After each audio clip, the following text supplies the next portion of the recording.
নির্বাচনী ইশতেহারে ঘোষিত কার্যক্রমসমূহ বাস্তবায়নের জন্য সকল মন্ত্রণালয় বিভাগ আগামী 180 দিন, আগামী অর্থ বছর এবং আগামী 5 বছরের কর্মপরিকল্পনা প্রণয়নের জন্য এরই ভিতরে বিভিন্ন প্রকার উদ্যোগ গ্রহণ করেছে। ইতিমধ্যে নির্বাচনী ইশতেহারে ঘোষিত কিছু গুরুত্বপূর্ণ কার্যক্রম বাস্তবায়নের লক্ষ্যে উল্লেখযোগ্যভাবে অগ্রগতিও হয়েছে।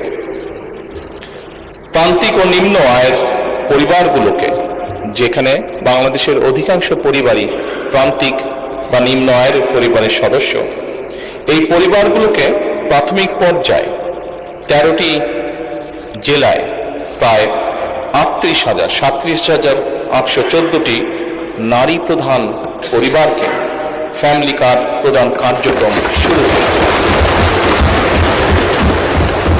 মাননীয় স্পিকার, একই সাথে কৃষকের সার্বিক সুরক্ষা প্রদানের জন্য সরকার কৃষক কার্ড প্রদানের উদ্যোগও গ্রহণ করেছে। প্রাথমিক পর্যায়ে কৃষি সম্প্রসারণ অধিদপ্তরের মাধ্যমে বাংলাদেশের 8টি বিভাগের 10টি জেলার 11টি উপজেলায় 11টি ব্লকে পাইলটিং কাজ শুরু হয়েছে।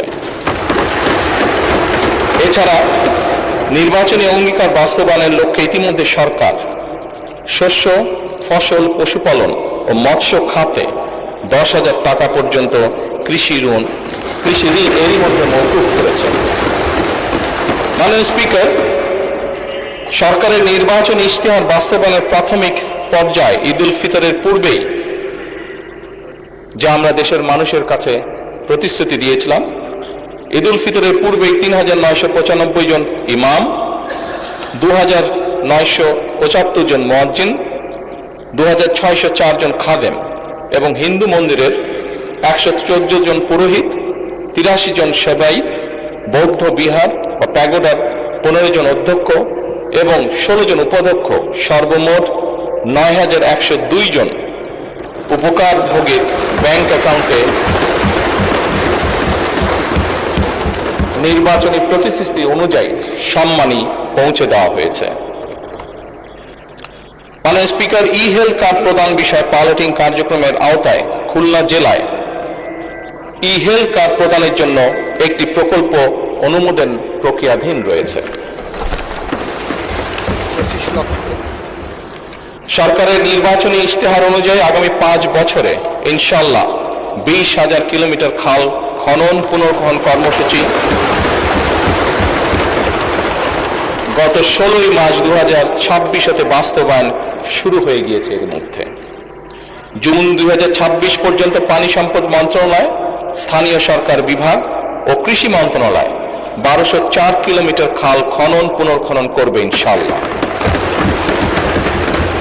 এছাড়া দুর্যোগ ব্যবস্থাপনা ও ত্রাণ মন্ত্রণালয় কর্তৃক 2026 সাল পর্যন্ত কাবিখা, কাবিটা, টিআর এই সকলের মাধ্যমে 1500 কিলোমিটার খাল খনন পুনর্খনন সংস্কারের কাজ হবে ইনশাআল্লাহ। মাননীয় স্পিকার, সামগ্রিক বিশ্বে পরিবেশ একটি সিরিয়াস কনসার্ন হয়ে দেখা দিয়েছে। আমরা ইনশাআল্লাহ 5 বছরে 25 কোটি বৃক্ষরোপণ ও সবুজ কর্মসংস্থান সৃষ্টির লক্ষ্যে বনায়ন সৃজনের জন্য ইতিমধ্যে 1,50,00,000 বিভিন্ন প্রজাতির চারা উৎপাদন করা হয়েছে। এই উৎপাদিত চারাসমূহ চলতি বছর আসন্ন বর্ষা মৌসুমে ইনশাআল্লাহ রোপণ করা হবে। মাননীয় স্পিকার, দেশের শিশু সন্তানদেরকে সহযোগিতা করার জন্য, তাদের পাশে দাঁড়ানোর জন্য আমাদের একটি নির্বাচনী প্রতিশ্রুতি ছিল এবং তারই অংশ হিসেবে এই বছরই সরকারি প্রাথমিক বিদ্যালয় ইনশাআল্লাহ 2 লক্ষ শিশুর মাঝে বর্তমান সরকার বিনামূল্যে স্কুল ড্রেস বিতরণের পরিকল্পনা বাস্তবায়ন করবে ইনশাআল্লাহ। কারিগরি ও ভাষা দক্ষতা উন্নয়নে আগামী 180 দিনের মধ্যে কারিগরি শিক্ষা প্রতিষ্ঠানে 9,000 শিক্ষককে ট্যাব প্রদান করা হবে ইনশাআল্লাহ। 3,832টি মাল্টিমিডিয়া ক্লাসরুম স্থাপন করা হবে। একই সাথে 172 জন শিক্ষার্থীকে ইটালিয়ান ও জাপানিজ ভাষা শিক্ষা প্রদান করা হবে। মাননীয় স্পিকার, একই সাথে 418টি কারিগরি ও মাদ্রাসা শিক্ষা প্রতিষ্ঠানে জুন 2026-এর মধ্যে ফ্রি ওয়াইফাই চালুর উদ্যোগ গ্রহণ করা হয়েছে। একই সাথে মাননীয় স্পিকার, বাংলাদেশে ঢাকা শহর সহ বিভিন্ন গুরুত্বপূর্ণ জায়গাগুলোতে পাবলিক প্লেস যেগুলোকে আমরা কনসিডার করি, এরকম অনেকগুলো জায়গাতে এর মধ্যেই ঢাকা কমলাপুর স্টেশন, ঢাকা বিমানবন্দর সহ এরকম গুরুত্বপূর্ণ জায়গাগুলোতে এরই মধ্যে ফ্রি ওয়াইফাই স্থাপন করা হয়েছে। মাননীয় স্পিকার, আপনি নিজেও একজন খেলোয়াড় ছিলেন, বাংলাদেশের অন্যতম ফেমাস খেলোয়াড় ছিলেন, ফুটবল প্লেয়ার ছিলেন। সারা দেশের শহর এবং গ্রাম অঞ্চলে খেলার মাঠ নির্ধারণ ও অবকাঠামো উন্নয়নে কর্মকৌশল নির্ধারণের জন্য কেন্দ্রীয় পর্যায়ে এরই ভিতরে কমিটি গঠন করা হয়েছে। হাইটেক সফটওয়্যার পার্ক ও আইসিটি সেন্টার সমূহ কার্যকরভাবে পরিচালনার জন্য এবং বাংলাদেশে আমাদের ইয়াং জেনারেশন যারা বিভিন্ন আইটিতে কাজ করে থাকে তারা যাতে তাদের আর্থিক বা যেই অর্থ তারা সঞ্চয় করে থাকে এটি যাতে স্বাচ্ছন্দ্যে তারা এই দেশে নিয়ে আসতে পারে, সেই জন্য পেপলের কার্যক্রম আরম্ভ করার কার্যকর উদ্যোগ এরই মধ্যে গ্রহণ করা হয়েছে এবং এর জন্য একটি কমিটিও গঠন করা হয়েছে। মাননীয় স্পিকার, নির্বাচনী ইশতেহারকে প্রাধান্য দিয়ে বেতন কাঠামো আদায় জাতীয় ক্রীড়াবিদদের জন্য, যা আপনি নিজেও আমি বিশ্বাস করি অ্যাপ্রিশিয়েট করবেন মাননীয় স্পিকার, এরই ভিতরে ক্রীড়া ভাতা চালু করা হয়েছে।